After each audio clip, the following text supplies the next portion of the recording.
Hey Americans watching this, pro tip, the greatest trick we're pulling on you isn't us trying to invade your country and kill you for your freedoms, but the fact that Arabs somehow convinced you that a falafel sandwich is worth $5 or $6. When I lived in Kuwait, that shit cost 150 fils, or barely 50 cents. It's a bunch of mashed chickpeas and parsley. The hell do you think is in it that's worth so much money? The ability to fart on command? You know, there are positives and negatives to be found in still being an incredibly small YouTube channel. On the one hand, there's no fucking money in it yet, and I have to live with knowing that even if I were to make the greatest video of all time, it would get 0.0001% of the views PewDiePie would get for farting into a microphone. On the other hand, I still have the luxury of being able to read through my comment section without wanting to immediately throttle myself to death. Well, mostly anyway. Why is any of this relevant, you ask? Well, I was perusing the comments of the last video I made about how shittily video games portray Arabs and Muslims when I noticed a comment that I can't find anymore. The person who wrote it had shit grammar and basically called me a dumbass, and most people would rightfully ignore such a post. But they made a point that I couldn't shake off, mentioning that I should stop playing AAA games like the mainstream cuck I am, and to stop expecting them to take Arabs seriously. And you know what, anonymous comment poster?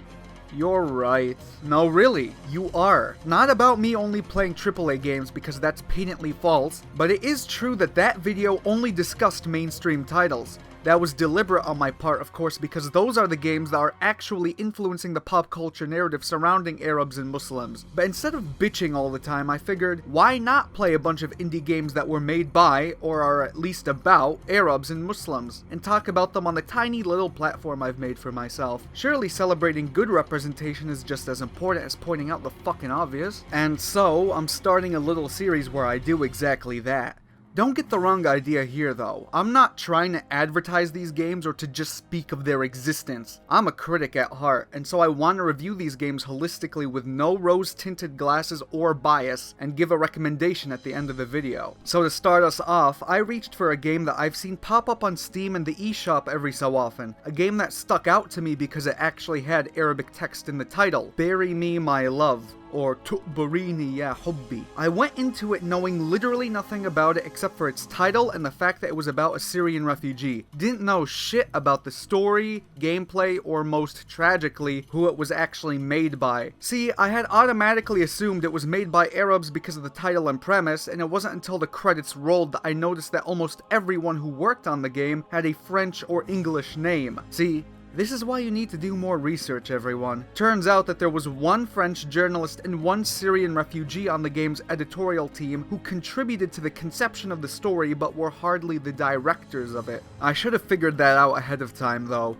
The game automatically started on the wrong foot for me because I went into the options menu and noticed that despite the game touting Arabic text in its eShop icon, there was no option for it in-game, which is absolutely baffling to me. A game about Arabs who have lived in Syria for most of their lives, but no way to play the game in the language that they surely must actually be speaking in. All the anime fans who insist on watching in sub because it's more natural would have a stroke looking at this, let alone all the Arabs who only speak Arabic that would reasonably want to check this game out. Despite what you may be thinking, this isn't a minor issue. Like I said, I didn't know what kind of game this was until I started playing, and I was kinda astonished by what I got. The game started with the two lead characters Majid and Noor texting each other, with the game's interface being nothing but a text log of their conversation. I had assumed this was just gonna be a short intro setting up the game proper, so imagine my surprise when it kept going and going and going until I realized that yes,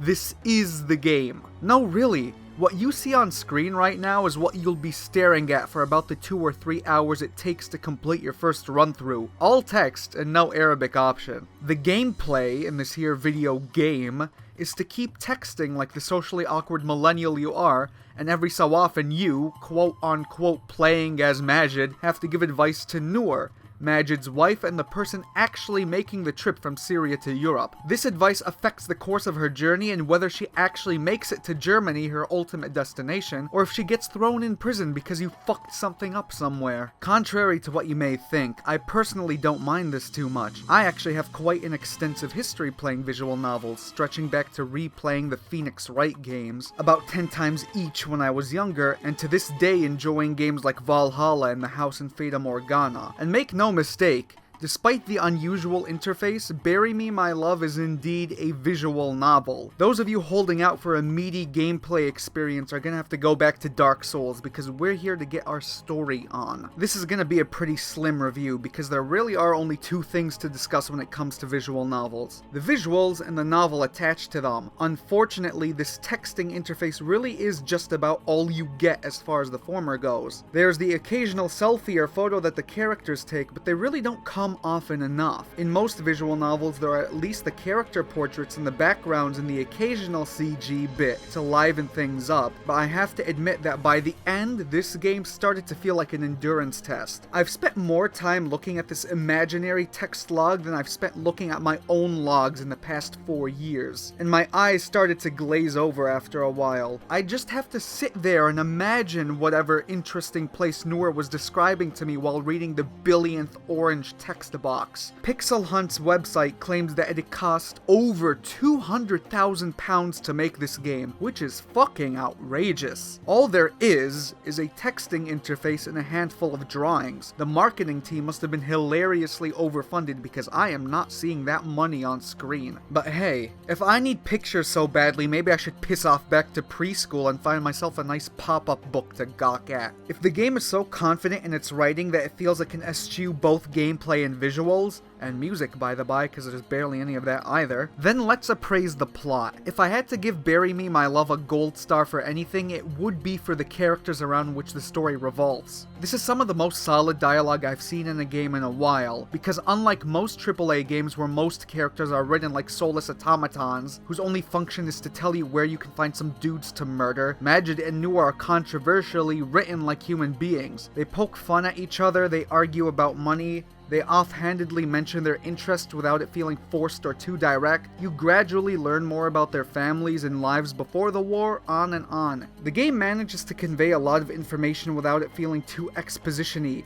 a lot of it feeling naturally woven into the characters' backs and forths. There are times where they drift into that Joss Whedon Naughty Dog area where all they're doing is trading sarcastic quips at one another in that obnoxious self-satisfied way that story writers seem to think makes them sound really clever but actually only ever sounds trite and tiring.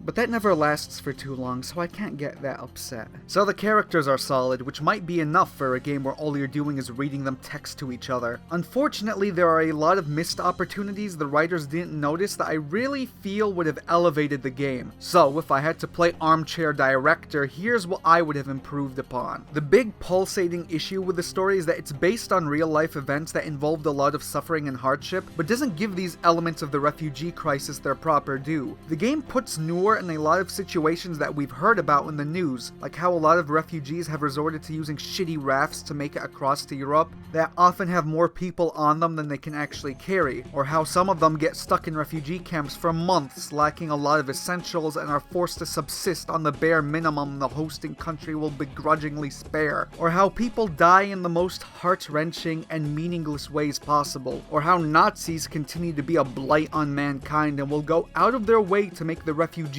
lives fucking miserable. The game does present all of these points to the player, with Noor either experiencing or witnessing them, but the overall tone of the writing is a little too upbeat. It could be that she's remarkably more lucky than the average refugee, getting across borders in a couple of days rather than the months it takes some people. It might also be that Noor gets over some of the horrible things she's experienced or witnessed really quickly. A child dies in her arms, she gets chased by Nazis, a truck driver feels her up, a whole host of horrible things happen to her, but she only ever brings them up in the moment and never references them ever again. You'd think these events would have a strong effect on her psyche, but at least in my playthrough, she ends the game just as chipper as she began it, meaning nothing really carries any lasting emotional weight. If you're looking for a truly authentic story about the refugee crisis, this really doesn't feel like a golden example. I put this down to the fact that while a refugee was on the development team, they didn't actually write the game, and the whole affair feels significantly watered down due to that lack of personal experience. The other major missed opportunity comes from the perspective the game presents. I have no idea why we play as Majid, who's the one sitting on his ass while Noor does all the exciting stuff. Like I said in my Last of Us 2 review, I want to feel proactive when I'm playing a game, but Bury Me My Love essentially asks me to act as mission control, offering only advice and direction. It really gives the impression that Noor is too stupid to figure shit out for herself despite being the one with boots on the ground and experiencing things in real time, and needs to defer to the opinion of the guy who was safe at home, scratching his ass and munching on a falafel sandwich. If there'd at least been a countdown on the time-sensitive decisions you have to make, like when she's getting chased by those Nazis, that'd have added some weight to proceedings,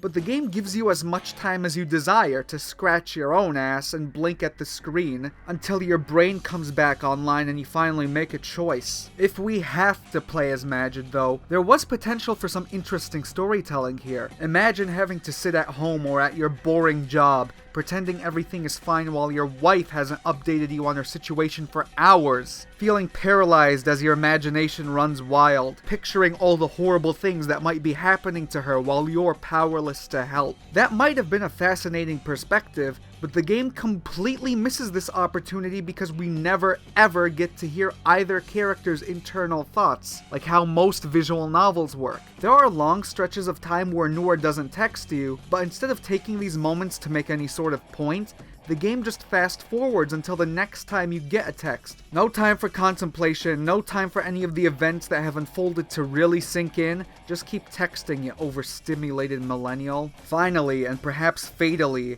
this game has multiple endings depending on what decisions you've made and how far Noor has made it on her journey. Standard visual novel stuff, but unlike pretty much every other visual novel ever created, the game does not let you fast forward through dialogue in a subsequent playthrough, nor are there any quick save slots, at least on the Switch version. This means if you want to see the 19 different endings, you're forced to read every bit of repeated text until the major decision points. That's fucking insane. Any passing child could have told the developers that this would get very boring very quickly, and as a testament to either a major design oversight or supreme arrogance, the writer assuming that surely no one would ever want to skip past such wonderfully written prose.